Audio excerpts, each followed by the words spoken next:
Well, it's time for another round of Thrill Me Thursdays.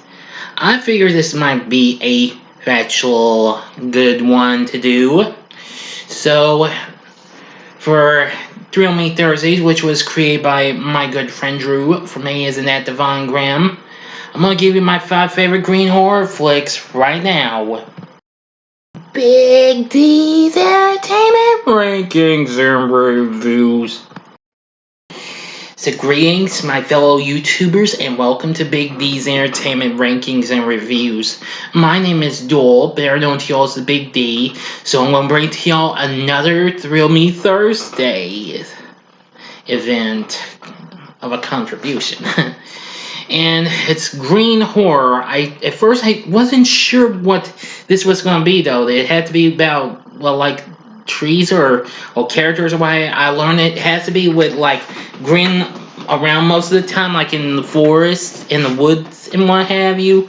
So I figured, why not? Give it a try. Now, this one wasn't easy though, but I actually did come to my final thoughts and what have you on this. So, without further ado, here we go. Number 5 is Cabin Fever from 2004. Yeah, it's been years since I last saw this movie. I have seen this a few times, not a whole lot, because it came on too late on HBO and what. I mean, I didn't have Cinemax, so I could catch it earlier. But anyway, I haven't seen the sequels though, but I do remember Cabin Fever. Of course, it's the film about these young college students, I think, or I may be wrong. It's been, like I said, it's been a long time since I last saw it. They come to this camp to stay during the summer and what have you, and well, they soon learn that this dead dude falls in the water because he's been infected with here flesh-eating virus. Yeah, that's freaky. Well, like I said, I haven't seen this movie in a long time, but if I ever think of giving it another chance, I will check it out. But I do like some of the forest feel and what have you in this movie. I do remember some of it. Especially when the dude gets upset on side. I can't remember the character's name. It's played by James DeBello, I think that's his name.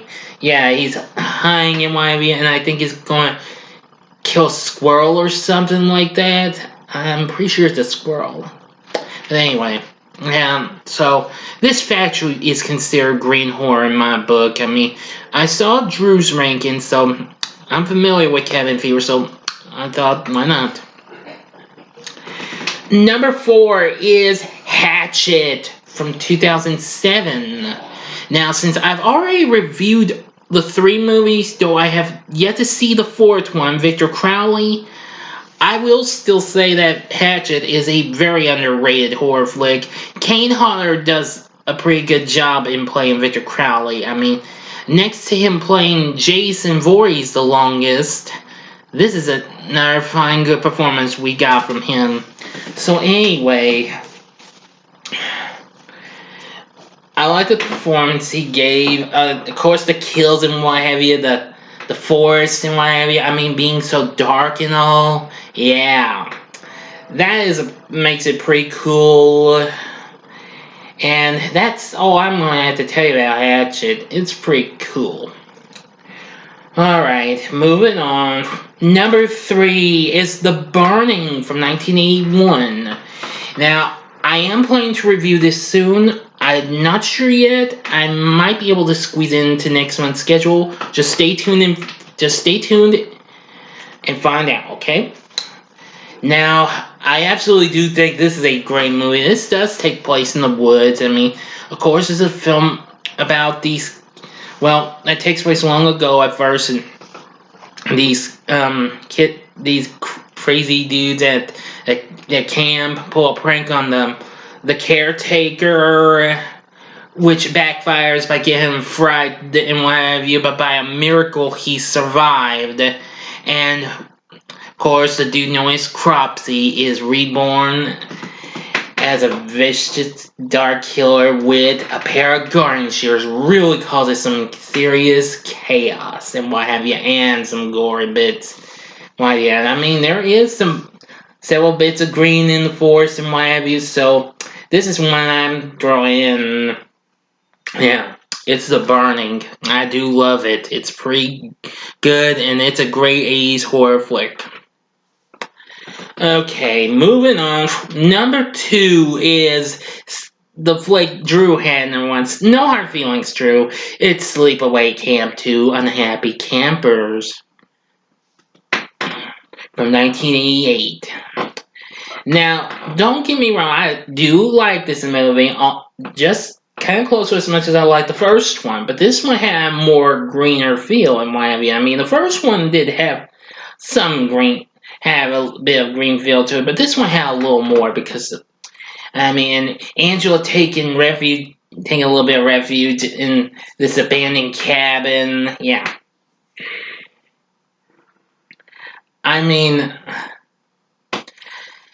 yeah, it's got good atmosphere and what have you. The kills are pretty good. Some kind of creep me out a little bit.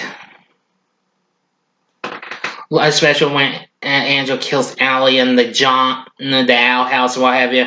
No offense, everyone, that kind of creeps me out. I kind of just don't like to see that. It's kind of, I mean, I might hurl, sort of. Or just go, ugh. Yeah, sorry, folks. But even so, I do love Sleepaway Camp 2. It's pretty fun. But anyway, the green atmosphere in the forest, yeah, makes you feel like you are a happy camper. I just read it in there to see if you were paying attention. I'm serious about the rest of it, though. But anyway, Sleepaway Camp 2, it's good. Number 1 on my green horror is the original Friday the 13th from 1980, which just celebrated its 40th anniversary not so long ago. Well, no offense. Now, I had a tough decision. I was either going with this or Jason Lives, which that has a pretty good green atmosphere.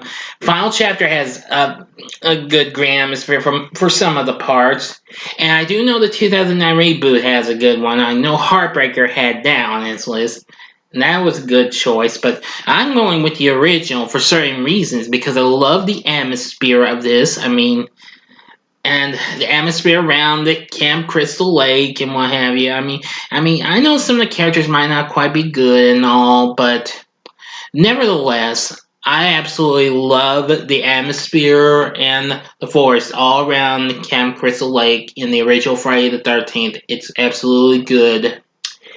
Enough said. Okay, thanks. Anyway, that's going to do it for my Thrill Me Thursdays. You may tell me what you thought about this list in the comments below. If you like this video, click the like button. And if you would like, subscribe to my channel and be a part of the Big D Nation. Well, I may do some more Thrill Me Thursdays whenever a good one comes up.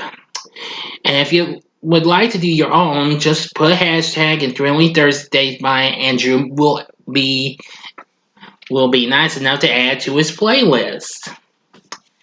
Anyway, that's going to do it now. I'm still going to get ready to do my next review for later on, which will be Scooby-Doo. But for now, that's the end of my Thrill Me Thursdays contribution. Now, if you liked what you saw, go to the upper, I'm just including one video only, go to the upper left-hand corner and see my I'm getting myself tongue-tied. Go to the upper right-hand corner and see last week's Thrill Me Thursdays contribution on dead horror flicks. Well, horror of the dead, actually. And the bottom right-hand corner is the button you can click to subscribe to my channel. I'm already up to 200, and I will have a Q&A announcement coming up. I don't know when yet, but I'll squeeze it in sometime. Thanks again for watching. Until next time, I'm the Big D saying, see ya.